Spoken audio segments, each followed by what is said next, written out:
Hello and welcome. We are doing a little bit different today. We are going to see what the developers of Timberborn have posted for their developers log number 5. It's about golems and about update 2. I want to go through this.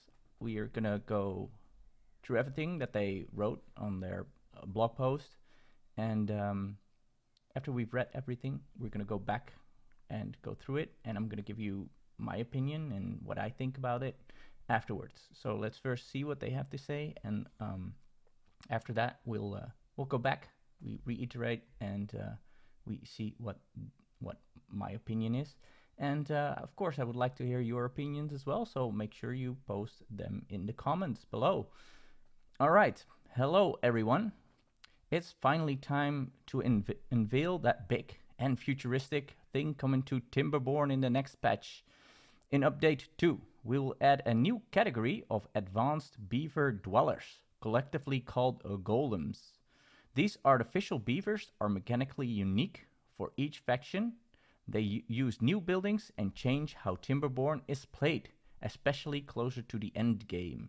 Dive in to learn more. Okay, here we go. What are golems? Golems are mechanized beavers that perform most duties of regular beavers. They're very efficient and don't worry about mundane things such as food or sleep. On the other hand, they need to be assembled, powered, and maintained in special buildings. Golems of each faction have unique strengths and life cycles, and if not cared for, they pose a danger to their masters. Golems made by folktales are called barrel bots. They run on biofuel, a new resource created from spare food. They cook, plant, and harvest crops at higher rates, and they move faster when wet. Oh, after reaching their lifespan, they start rotting and spilling toxic waste.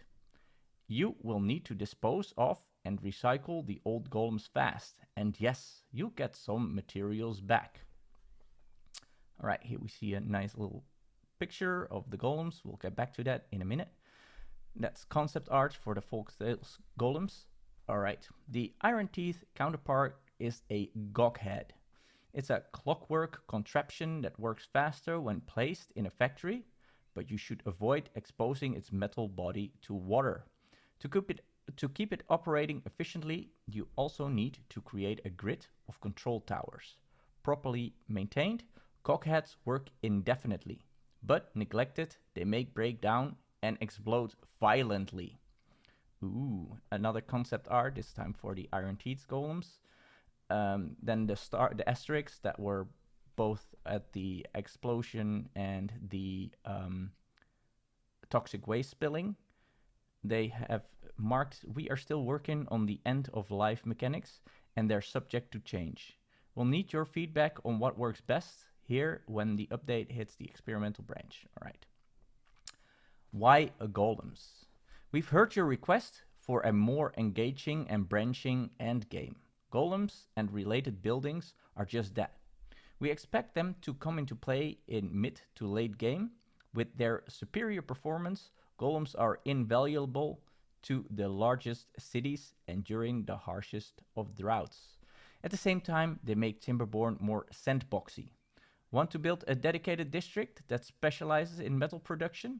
Send your golem crews to the mines and see the production skyrocket. Do you feel like building a beaver utopia with maxed out well-being numbers? Let the golems do the hard work 24/7 while their beaver overlords just chill in the mud bath. More concept art of the maintenance station, the disposal facility, and the golem factory. All right.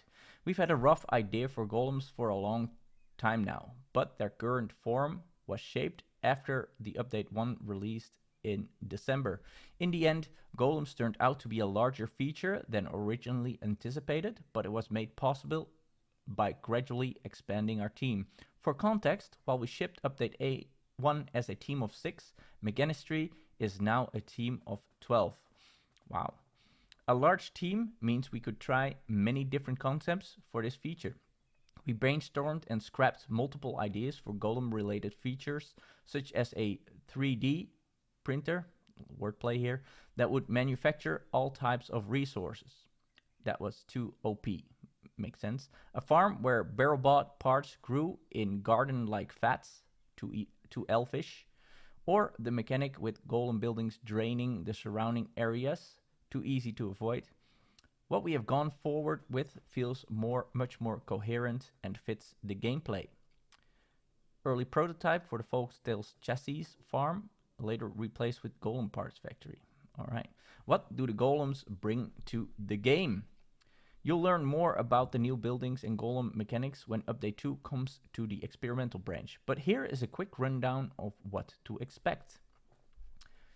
The main building additions are related to the golem's life cycles. To assemble a golem, you need limbs, a chassis, and a head. All parts are made in a golem part factory, using different recipes, and turn into a golem in a golem factory. Golem Factory and Golem Parts Factory for the Iron Teeth. You will need to take care of the power for your golem. Barrelbots are refueled at biofuel tanks, smelling of a new resource produced from spare food in the biofuel refinery. Cockheads need to be wound up in charging stations. Oh, okay. This is a biofuel refinery and a biofuel tank. Okay. Barrelbots have a finite lifespan, and you need to recycle the worn down ones at the disposal facility before they poison your beavers. And to prevent cockheads from blowing up, ensure they can visit the maintenance station every now and then. Okay, here are disposal facilities at work. Look how happy the barrelbots are to be recycled. Okay, we'll get back to that. Golems allowed us to add multiple new sign pointings, finally, to Timberborn. You need to unlock the new buildings, but also only select workplaces are available to golems right away. Assignment slots in other buildings need to be unlocked first. Nice. Also, control towers, the buildings that allow gogheads in range to operate quickly and efficiently. All right, constantly consuming the science points. As soon as cockheads enter the range of the control tower, its efficiency gets a huge boost. Golems themselves cannot work at the inventor and the observatory, which makes sense lore-wise. We're giving each faction a new golem-friendly way of generating the science points, though. Needs rework, new effects, and more. We have mentioned that rotting barrelbots spill toxic waste, making the beaver sick. That's yet another big thing coming with Update 2. We are reworking some of the existing needs and expanding our systems to include more temporary effects, as well as ways to interact with them. Multiple new Beaver Statuses are coming, and since Timberborn is a post-apocalyptic game, guess what? Most of them are negative. For example, lumberjacks will break their teeth, bees from beehives will sting, and during a drought, overheating will become a real risk. Yay! Broken teeth, nothing a bit of grinding wouldn't solve. Of course, there will be countermeasures to that. But if you think you can handle these new hurdles easily, think again. We're also changing how basic needs, food, water, shelter, sleep, work. They will now hit negative values. No longer can you keep your workers hungry for extended periods of time and then magically fix that by tossing them a few leftover carrots. The basic needs rework will go live on the experimental branch alongside the golem content. Additional statuses and related buildings will be added a little later. When can I play this? As always, we don't want to give any dates until we are sure the new stuff works, but Update 2 is coming to the experimental branch soon. No, really, you've waited long enough? In the meantime, feel free to ask your questions on our Discord. Team Timberborn. All right, let's let that sink in for a little bit, what we just read. So we're scrolling back up. The golems. Okay, first of all, I had a very different idea of what Update 2 was going to bring, as they said it was going to be futuristic, and I thought we were going to get some automation. This is not really automation in that sense, but there is a form of automation in it. Um, Golems. I'm not entirely sure what I think of this. If I think this is a great idea or if it's not. I think I will have to play it to see if it adds to the game in a way that makes it more fun, or that is just another mechanic that they added, like the aquatic farms that I personally don't really care for that much. I usually skip them, to be honest. Um, they do look cool. The concept art right over here. Um, it is it is it could be fun. Like this is the Folktales barrel bot. It has a barrel, I guess, and a face, and yeah, it does look interesting. Yeah, we can definitely see that being a thing. Yeah, the it makes sense that the cockheads, the metallic ones, they cannot go into water. So I guess you have to be really careful the pathing, because if they just path like they normally would, the beavers normally would, then this might become a bit of an issue, right? Because they will run into the water. Because all beavers just run into the water if there is a path. So you have to close off your working areas, I guess, for the iron teeth cockheads. I think that makes the most sense. We're gonna have to wait and see though how that works. Um, on the thing that they have negative effects, because well, it's good that they made them way different. Uh, in that sense that you have to recycle your barrel bots and you have to maintain your cockheads. Um, so that gives a little extra. So I don't know if they automatic if you have like a recycling center, do they automatically walk there if they're reaching end of lifetime, or do you have to have another barrel bot or a beaver carry them there? What is the idea? Can we automate this? Can we still, at the moment you can let Timberborn run and you can go cook dinner, and it will, if you have placed everything correctly, and you can keep get through droughts if you have set it up correctly, and if everything is running okay, you can leave the game and it will still be there at the same kind of way you left it. Hopefully things will be built, but the thing is, you can leave it running overnight or whatever if you have everything set up correctly. If they now add things to it that you have to um, literally maintain by paying attention to it manually, then that kind of takes away from the game. So I hope that this is all going to automatically be going to the maintenance bay or the recycling bin or whatever it's called. I hope that will still be the case, because I don't want to fiddle around too much with that kind of thing.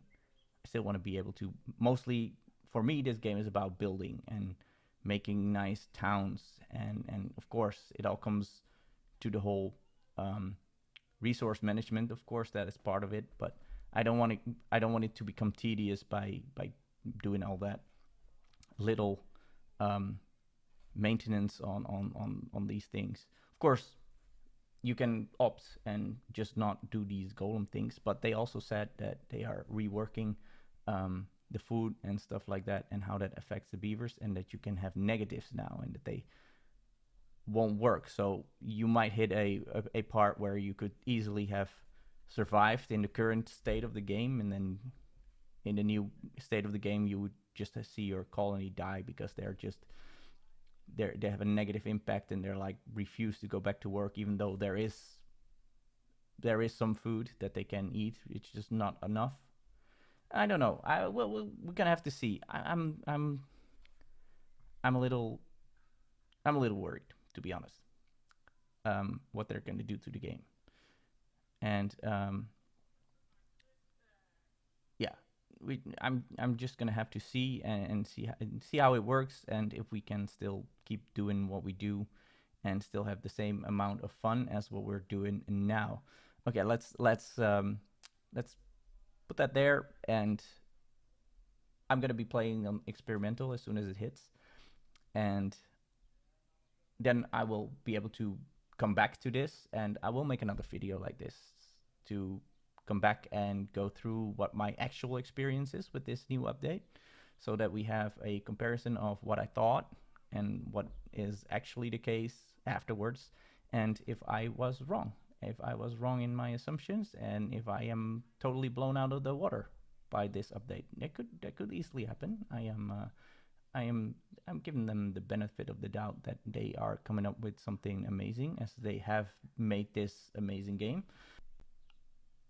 I don't know if they made the right choice. We're gonna have to wait and see.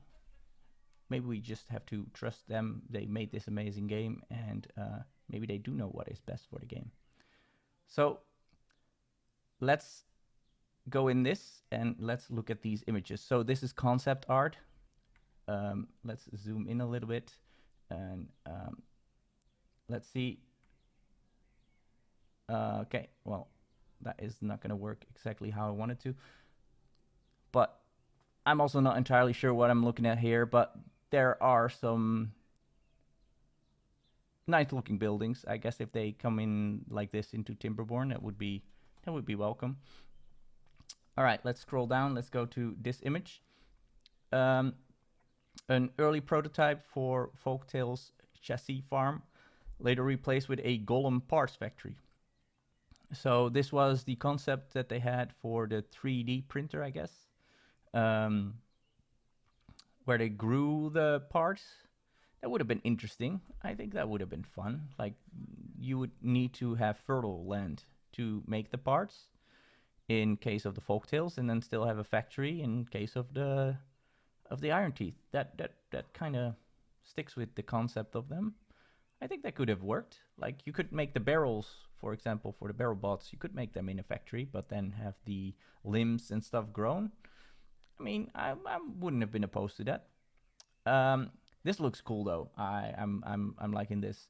This factory building seems to be taller than anything else we have so far seen. I guess this is where they produce the bots. I don't know. You see a beaver here every once in a while. I wonder if that is one of the cogheads, or if that is an actual beaver that's just sitting there and chilling and making them. And I guess this is where we make in the parts.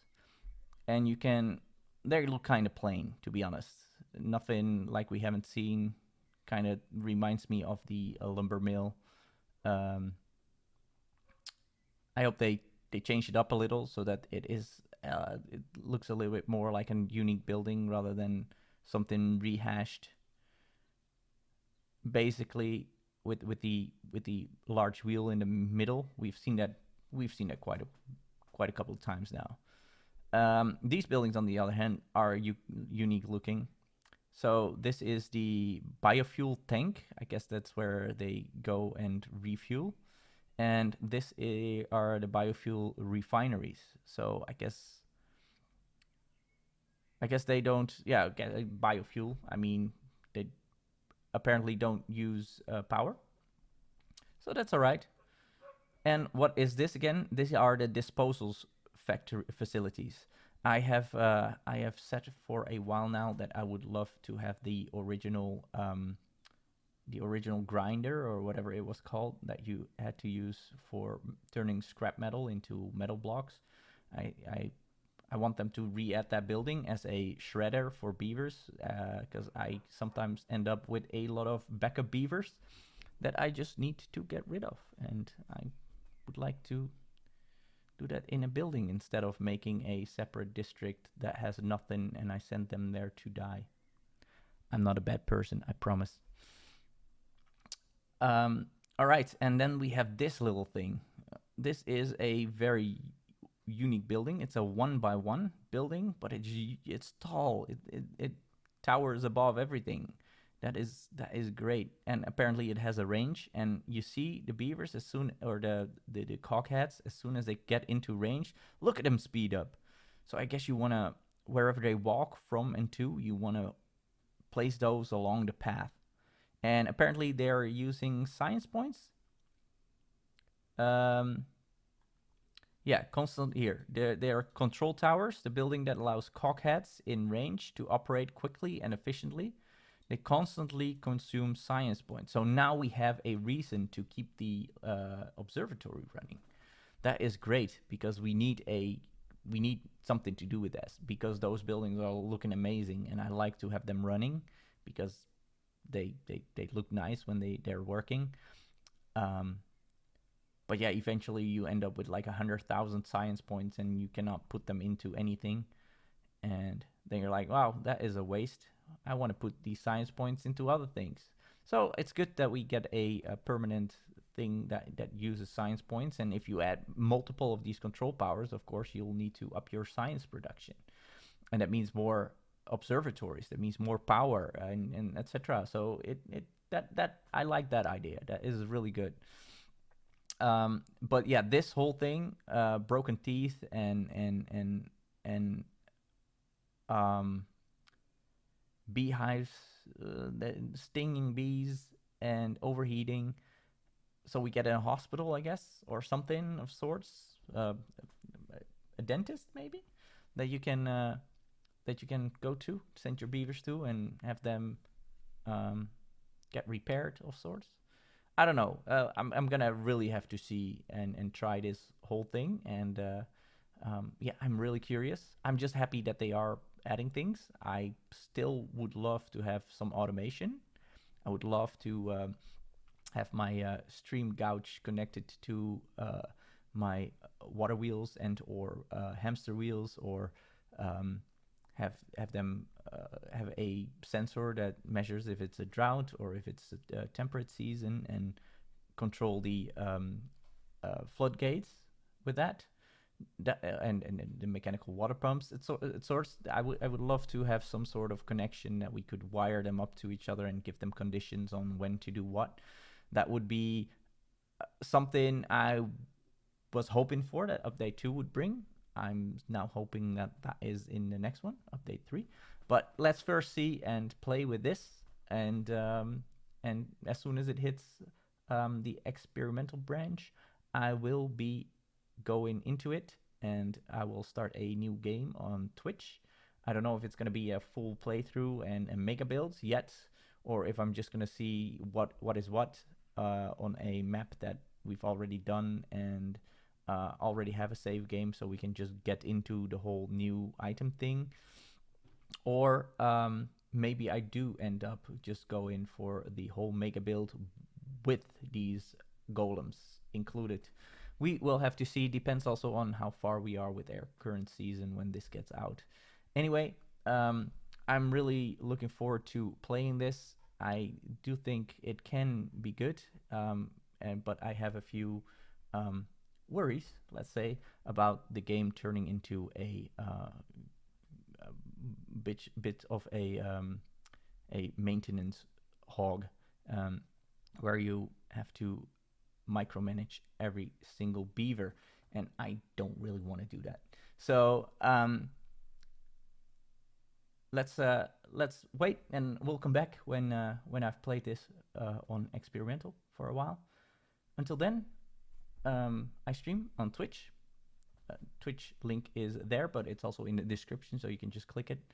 I do have a 2 series running on YouTube right now, which is the Quest for the Ancient Aquifer. That's the Timberborn series, and I also have a Airborne Kingdom series running on YouTube. So please check them out. You can find them on my channel. There is another Timberborn series coming out very soon. That will be while I'm on holiday. So stay tuned for that and keep an eye on my channel if you want to be informed when that is all coming out. Make sure you're subscribed. Also, if you enjoyed this new thing that I've done for going through this Timberborn developers blog, hit the like button so I know you've seen this video and you liked it, and give me your opinions about what you think about this patch. Anyway, I'll see you guys soon, and thank you for stopping by. Bye for now.